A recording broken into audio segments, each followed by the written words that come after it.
अनुपमा के आज के एपिसोड में आपको देखने को मिलेगा कि अनुपमा मुक्कू से कहती है कि मैंने पिछले 16 जन्म 16 सोमवार का व्रत रखा होगा, क्योंकि जो तेरे भाई है ना, ये 16 जन्म के 16 सोमवार के व्रत का फल है। तो मुक्कू कहती है तुम्हारी रोमांटिक बातें भी कितनी संस्कारी होती हैं। तो अनुपमा कहती है पागल छोकरी, और अनुपमा मुक्कू को गले लगा लेती है। फिर मुक्कू कहती है अनुपमा से आई एम वेरी सॉरी, मैंने तुम्हें गुस्सा किया। तो अनुपमा कहती है ये गुस्सा भी तो मेरे लिए था ना। तो मुक्कू कहती है I am very sorry Anupama, जब मैं देखती हूँ ना कि उस फैमिली ने तुम्हारे नाम की सुपारी ले रखी है, मेरे भाई की खुशियों को दिन रात कोसते रहते हैं, फिर भी तुम दोनों उन फैमिली वालों के साथ इतने स्वीट हो ना, तो मुझे बहुत गुस्सा आ जाता है। वो लोग इतने बुरे हैं और तुम कितनी स्वीट हो। उधर राखी दवे काव्या से कहती है कि मुझे जो कहना था मैंने कह दिया, जो समझाना था समझा दिया, आगे तुम्हारी मर्जी काव्या। अच्छी तरह से सोच समझ के मुझे बताना कि तुम क्या चाहती हो। और एक बात याद रखना काव्या, मैं तुम्हारी हेल्प सिर्फ इसलिए कर रही हूँ क्योंकि तुम एक औरत हो, नॉट बिकॉज कि तुम मेरी समधन हो, समझी। चलो। फिर राखी दवे जाते जाते अपने मन में सोचती है कि जिसके लिए समधी जी ने अनुपमा को छोड़ा, जब वही समधी जी को छोड़कर चली जाएगी तो उन्हें कितना दुख होगा, बा को कितना धक्का पहुंचेगा, मोहल्ले में कितनी थूथू होगी, और बचा कुचा जो घर था वो भी टूट जाएगा। किंजल अकेले पड़ जाएगी और मेरे पास वापस आ जाएगी, तब जाके राखी दवे का बदला पूरा होगा। उधर अनुपमा अनुज के पास जाती है और अनुज को सॉरी बोलती है, कई बार सॉरी बोलती है। तो अनुज वहां से चला जाता है। फिर पीछे से अनुपमा भी जाती है और कहती है क्या हुआ। फिर अनुज कहता है मैं रूठा हुआ हूँ। तो अनुपमा कहती है मैं जानती हूँ, वैसे एक बात कहूँ, आप रूठे हुए बहुत ही प्यारे लगते हैं। तो अनुज कहता है रियली। फिर कहता है मैं बहुत क्यूट हूँ, मैं जानता हूँ। फिर अनुपमा कहती है लेकिन आपको कभी अपने बारे में भी सोचना चाहिए। मुझे बहुत अच्छा लगा कि आज आपने पहली बार अपने बारे में सोचा। अच्छा है, उस घर का मैं और बापूजी देख लेंगे, आप बस हमारी शादी पर फोकस कीजिए। तो अनुज कहता है उफ उफ उफ, तुम्हारे मुंह से शादी की बात सुनकर बहुत ही ज़्यादा रोमांटिक लगता है। अनु, मैं बस इतना चाहता हूँ कि सब हमारी शादी पर खुश रहें। अनुपमा कहती है कि कभी कभी उनको उनके हाल पर छोड़ देना चाहिए। मैं भी पहले नहीं समझ पाई थी, पर अब समझ गई हूँ, जिसने जो बोया है उसे वो काटना पड़ता है। अनुज कहता है सुनकर अच्छा लगा तुम्हारे में ये बदलाव, ये नयापन देखकर। अनुपमा कहती है मैं अभी आती हूँ, मेरे पिताजी और आपके मम्मी जी क्या कर रहे हैं ये देखकर। तो अनुपमा जा रही होती है तो अनुज उसका पल्लू पकड़ लेता है। तो अनुपमा कहती है छोड़ दीजिए, कोई देख लेगा, आपको डर नहीं लगता। तो अनुज कहता है डरता नहीं हूँ, बस लिहाज करता हूँ। तो अनुपमा कहती है आपके कहने का मतलब है कि आप बेशर्म हो गए हैं।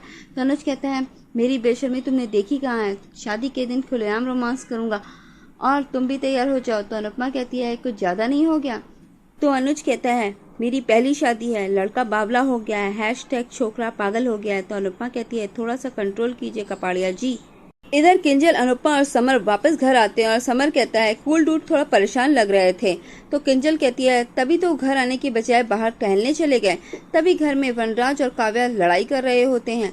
वनराज काव्या से कहता है कि तुम्हारी प्रॉब्लम क्या है काव्या। तो काव्या कहती है मेरी प्रॉब्लम भी तुम्हारा एटीट्यूड है, तुम भी तो दिन भर घर पे रहते हो, अपने लिए चाय कॉफी बना सकते हो, मुझ पे ही चिल्लाते रहते हो। डोंट यू डेयर शाउटेड मी, मैं तुम्हारी बीवी हूँ, नौकरानी नहीं हूँ। तो वनराज कहता है ये तेवर मुझे मत दिखाओ। तो काव्या कहती है ये तेवर नहीं फ्रस्ट्रेशन है, इस घर में किसी के पास काम तो है नहीं, पर एटीट्यूड की एसेंसी तो सभी ने लेकर बैठी है। थक गई हूँ वी, मैं तुम्हारे फेलियर से, तुम्हारे गुस्से से, तुम्हारे ईगो से, प्लीज जल्दी कुछ करो ना, वरना। तो वनराज कहता है वरना क्या। तो काव्या कहती है नहीं मालूम मैं क्या करूंगी। तो वनराज कहता है तुम्हें जो करना है वो करो, आई रियली डोंट केयर। तभी अनुपमा कहती है अच्छा बस करिए, क्या कर रहे हैं आप लोग। तो वनराज कहता है तुमसे मतलब, जाओ तुम अपना काम करो, तुम्हारी शादी होने वाली है, जाओ फेशियल कराओ, स्पा कराओ, पार्लर जाओ, जो मन में आए वो करो, प्लीज मेरे सर पर सवार मत हो। तभी काव्या कहती है वनराज से कि राखी दफे सही कहती हैं, अब मुझे कुछ ना कुछ करना होगा। और काव्या ये कहकर वहां से चली जाती है और वनराज भी वहां से चला जाता है। तभी समर और किंजल अनुपमा से कहते हैं कि मम्मी प्लीज आप इन चीजों के बारे में मत सोचिए और इनमें मत पड़िए। तो अनुपमा कहती है मैं जानती हूँ, पर ये सब देखकर अनदेखा कैसे कर दूँ। किसी से कोई उम्मीद नहीं, पर इतनी उम्मीद तो कर सकती हूँ ना कि मेरी शादी के दिन तक सब शांत रहें। इस घर को मैंने 26 साल दिए हैं, क्या मैं इतना भी नहीं चाह सकती कि ये घर मुझे हंसी खुशी विदा कर दे। उधर मुक्कू और अनुज कुछ खा रहे होते हैं। तो मुक्कू कहती है वेरी टेस्टी ना। तो अनुज कहता है I am a good cook. तो मुक्कू कहती है चलिए बताइए हनीमून के लिए कहाँ जा रहे हैं। तो अनुज कहता है कि तुम मेरी बहन है ना, तो तो मुक्कू कहती है हाँ। तो अनुज कहता है कौन सी बहन अपने भाई से ऐसे सवाल करती है? तो मुक्कू कहती है मैं। तो अनुज कहता है शट अप। तो मुक्कू कहती है भाई प्लीज़ बताओ ना कहाँ जाने वाले हो। तभी एक फ़ोन आता है और अनुज के पास। अनुज फ़ोन पर कहता है व्हाट, ओके श्योर। तो मुक्कू कहती है क्या हुआ? तो अनुज कहता है मुझे बहुत बड़ा एक प्रोजेक्ट मिल गया। तो मुक्कू कहती है रियली? यस। दोनों काफ़ी खुश हो रहे होते हैं। अनुज कहता है कि मुझे यकीन ही नहीं हो रहा है कि ये प्रोजेक्ट मुझे मिल गया है, वो भी इतनी जल्दी। तो मुक्कू कहती है कि तुम्हें तो ये भी नहीं एक्सपेक्ट किया था कि तुम्हारी शादी अनुपमा के साथ हो रही है, पर हो रही है ना। तो मुक्कू कहती है कॉन्ग्रेचुलेशन। तो अनुज कहता है thank you thank you thank you so much Kanha ji. तो तुम्हें पता है ये प्रोजेक्ट मुझे एकदम सही वक्त पर मिला है, पूछो क्यों? मुक्कू कहती है क्यों? तो अनुज कहता है अब मैं अपनी अनु का हर सपना पूरा कर सकता हूँ, उसकी हर ख्वाहिश, उसका हर सपना। अब उसे किसी भी चीज़ के लिए मन मारने की ज़रूरत नहीं पड़ेगी मुक्कू। और मुक्कू तुम अनुपमा से कुछ नहीं कहोगी, मैं उसे एक स्पेशल गिफ्ट के साथ ये न्यूज़ दूंगा अपने स्टाइल में। अब देखना मुक्कू तुम्हारा ये भाई कैसे इस शादी को यादगार बनाता है। अगली सुबह गुड मॉर्निंग अनु की आवाज़ आती है। तो अनुपमा कहती है सोने दीजिए ना अनुज। तो अनुज कहता है सुबह हो गई अनु। अनुपमा कहती है सोने दीजिए ना अनुज। फिर अनु आंखें खोलती है तो देखती है कि अनुज सूट बूट पहने दूल्हे के भेस में सामने खड़ा होता है। ये देखकर अनुपमा बहुत ही खुश होती है और कहती है आप दूल्हा बनकर कितने प्यारे लग रहे हैं। तो अनुज कहता है सिर्फ प्यारा लग रहा हूँ। तो अनुपमा कहती है अच्छे लग रहे हैं। तो कहता है सिर्फ अच्छा लग रहा हूँ। फिर अनुपमा कहती है हैंडसम भी लग रहे हैं। तो अनुज कहते हैं खाली हैंडसम लग रहा हूँ। तो अनुपमा कहती है मेरे लग रहे हैं। तो अनुज कहता है सच? तो अनुपमा कहती है हाँ। फिर अनुज डांस करने लगता है। तो अनुपमा कहती है अब दूल्हे के मामा लग रहे हैं, तो जो शादी में सबसे आगे डांस करता है और सबसे ज़्यादा खुश होता है। तो अनुज कहता है सबसे ज़्यादा खुशी मुझे ही है। अनुज कहता है यहाँ साक्षात दूल्हा नाच रहा है, वहाँ तुम बैठी हुई हो, उठो उठो। अनुपमा जैसे ही उठकर नाचना शुरू करती है तभी देखती है कि ये सब एक सपना था। तब वो कहती है कि पागल छोकरी, अभी थे तेरे ये हाल है तो आगे जाकर क्या होगा। पर सच में अनुज कितने हैंडसम लग रहे थे दूल्हा बन के। और तभी अनुपमा को बा की कही बातें याद आती हैं और बा की दी हुई बदुआएं याद आने लगती हैं। फिर अनुपमा काजल की डिब्बी से काजल निकाल के खुद को काजल लगाती है और कहती है कहीं मेरी खुशियों को मेरी नज़र न लग जाए। फिर कहती है नहीं लगेगी, किसी की भी नज़र नहीं लगेगी, चिंता छोड़ अनुपमा, अब तेरी शादी होने वाली है। उधर बापूजी वनराज के लिए चाय लेकर आते हैं। ले तेरी वाली चाय बनाई है। तो वनराज कहता है मेरे लिए। तो बापूजी कहते हैं नहीं, अपने बेटे के लिए। पिता हूँ तेरा, तुझे डांटना मेरा हक है तो समझाना मेरा फर्ज। तुझे लगता है कि मैं तेरा दुश्मन हूँ, लेकिन दुनिया का कोई भी बाप अपने बेटे का बुरा नहीं चाहता। अगर मैं तुझे कहता हूँ कि अहम में आके फैसले मत लिया कर, तेरे भले के लिए कहता हूँ बेटा। जैसे तू समर पर गुस्सा करता है, उसे सिर्फ तेरा गुस्सा दिखाई देता है, तेरी चिंता नहीं, वैसे तुझे मेरा गुस्सा दिखता है, मेरी चिंता नहीं।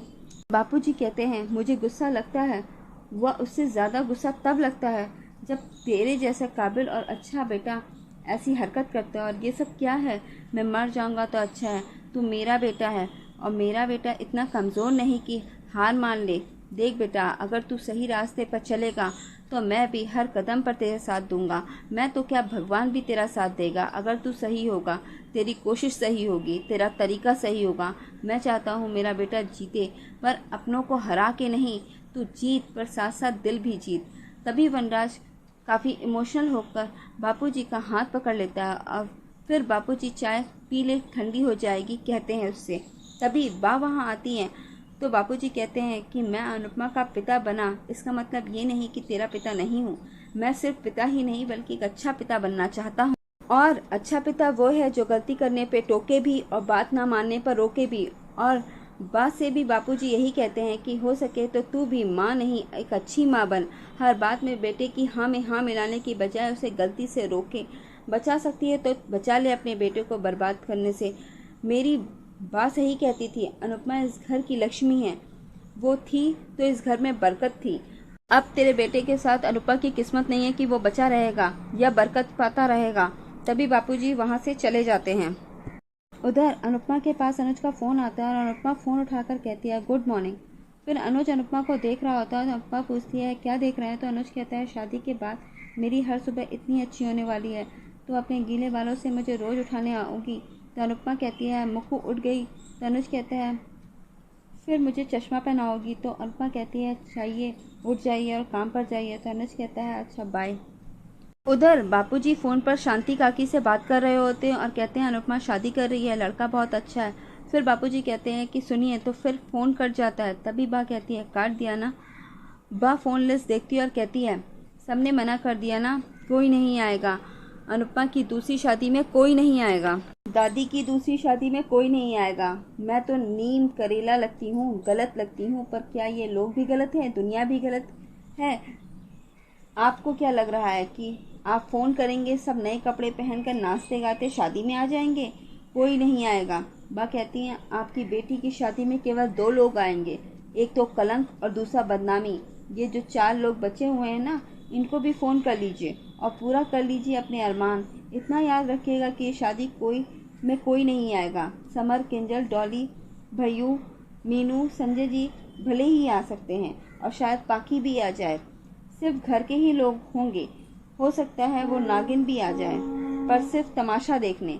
आपकी बेटी की शादी में ना कोई आशीर्वाद देगा, ना ही कोई शगुन का लिफाफा, क्योंकि शगुन दादी देती हैं, दादी को नहीं देते लोग। रिश्तेदार तो छोड़ो, मुफ्त का खाना खाने मोहल्ले वाले भी नहीं आएंगे। कोई मतलब कोई भी नहीं आएगा। तभी बापूजी कहते हैं तुम आओगी? कोई ना आए या ना आए फर्क नहीं पड़ता है लीला, लेकिन तेरे ना आने से फर्क पड़ेगा, सबको फर्क पड़ेगा। आओगी ना? तो बा कहती है न्योता देने के लिए धन्यवाद, मैं भी नहीं आऊँगी। बापूजी मन में कहते हैं तेरे बिना अनुपमा की शादी खुशी अधूरी रहेगी। और आज का एपिसोड यहीं पर ख़त्म हो जाता है।